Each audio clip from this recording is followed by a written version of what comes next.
Hello दोस्तों, waiters नमस्कार। मैं दीवान सिंह। मैं आपको बताना चाहूँगा कि मैंने बताया था आपको कि 18/9/2025 को LIC के पेंशन अपडेशन की सुनवाई हुई और उसमें मैंने आपको ये बताया था किस प्रकार की बहस वहाँ सीनियर एडवोकेट निदेश गुप्ता जी ने की। दो तीन चीज़ उन्होंने बड़ी स्पष्ट रूप से कह दी।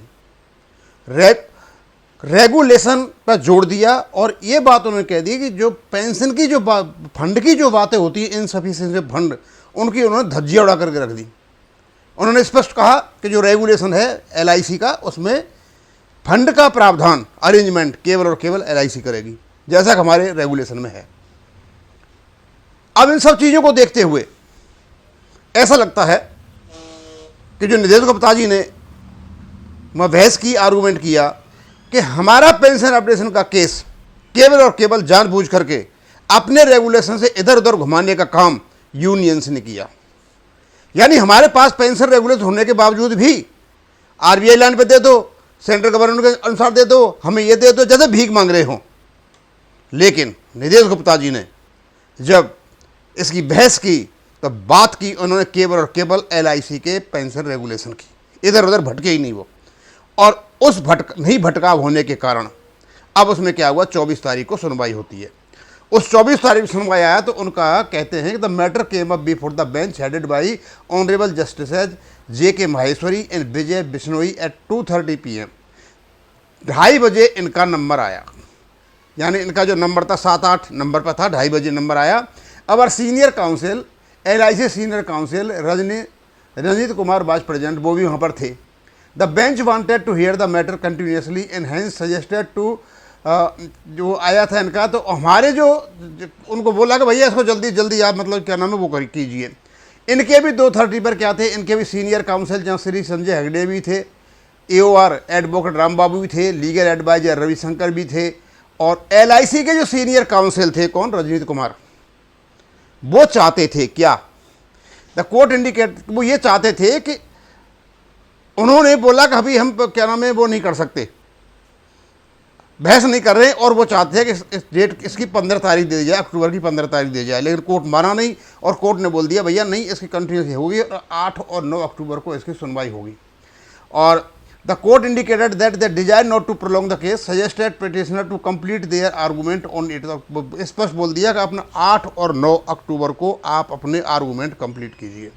यानी LIC का आर्गूमेंट कंप्लीट हो चुका है, आप अपने आर्गूमेंट कंप्लीट कीजिए और उसके बाद पता चलेगा। तो अब इसकी जो तारीख है 8 और 9 अक्टूबर को LIC के केस की जो तारीख है, ये बहुत ही इम्पॉर्टेंट सिग्निफिकेंट दिन होगा आर्गूमेंट का, क्योंकि इस दिन आपको हो सकता है उस दिन इसका जजमेंट तो नहीं आए, लेकिन सुनवाई कंप्लीट होगी जो LIC के वकील हैं उनकी। तो इसकी सुनवाई होगी 8 और 9 अक्टूबर को और इसकी फाइनल हियरिंग है। और ये सूचना दी है किसने, मुन्नी कृष्ण साहब ने दी है, जो जनरल सेक्रेटरी उन्होंने दी है। अब मैं आपको बताना चाहता हूँ ये सारी कहानी सुनने के बाद, क्योंकि जिस लेवल पर यह केस आ गया LIC का और पेंशन अपडेशन LIC को हो जाता है, जिस प्रकार की बहस हुई है, और पेंशन अपडेशन LIC का केवल और केवल अपने रेगुलेशन में मांग रहे हैं, न कि वो RBI की तरफ भाग रहे हैं और न कहीं वो सेंट्रल गवर्नमेंट की तरफ भाग रहे हैं। उन्होंने एक लाइन पकड़ी और उस लाइन को पकड़ करके जो अब बहस होगी वो ज़बरदस्त बहस होगी। होने दीजिए, क्योंकि जो लीगलिटी है वो तो लीगलिटी है, क्योंकि पेंशन जो दे रखी है उस पेंशन को देने का काम केवल और केवल किसका है, ये गवर्नमेंट का है। और आपको पता होना चाहिए कि जो अपने हमारे निदेश गुप्ता जी थे, उन्होंने ये भी बताया कि जो CCS रूल 1972 के आधार पर LIC के भी पेंशन रेगुलेशन बने, हमारे बने हुए हैं, तो उसका अमेंडमेंट 2021 में हो गया था, क्योंकि पहले तो कहीं लिखा ही नहीं था। सेंट्रल गवर्नमेंट के एम्प्लॉयज का अपडेशन होता है लेकिन लिखा कहीं नहीं था। ये लिखा गया 2021 और 2023 में जब CCS रूल अमेंड हुए थे, तब उसका भी उन्होंने जिक्र किया था। मतलब इस प्रकार की बहस की सारी कि अपडेशन की जो बात है वो सीधी सीधी है।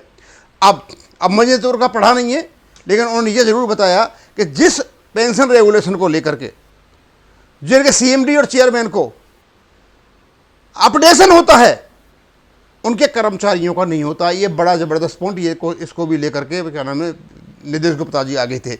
और लगभग वही बात है हमारे यहाँ पे है कि हमारे पास क्या है, इनसफिशिएंट फंड है, जो टोटल बकवास है। क्योंकि उसका रूल जो 11 है वो स्पष्ट कहता है कि सारा का सारा पैसा जितने भी अरेंजमेंट होगा वो बैंक देंगे। इनसफिशिएंसी ऑफ फंड का कोई मतलब नहीं रह जाता।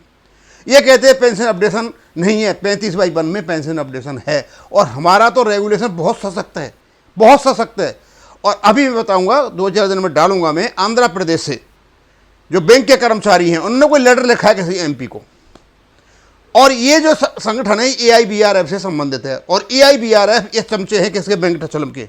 ये कोशिश कर रहे हैं, और वहां लिखा उन्होंने RBI लैंड पे इनको पेंशन। क्यों भैया, क्यों तुम्हारा घर नहीं है क्या, तुम्हारा रेगुलेशन नहीं है क्या, तुम्हारे पैरों के नीचे जमीन नहीं है क्या, कि तुम RBI की लैंड पे लोगे?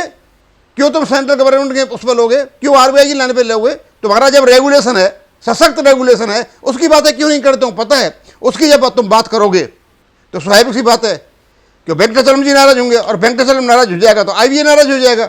और इनमें जो घालमेल बैठा हुआ है पूरा का पूरा कि नहीं होने देना है, ये उसको रोकने के लिए कोई कुछ कर रहा है, कोई कुछ कर रहा है। एक तमाशा इन्होंने बॉम्बे हाईकोर्ट में कर रखा है, वहां भी इन्होंने RBI लैंड मांग रखा है।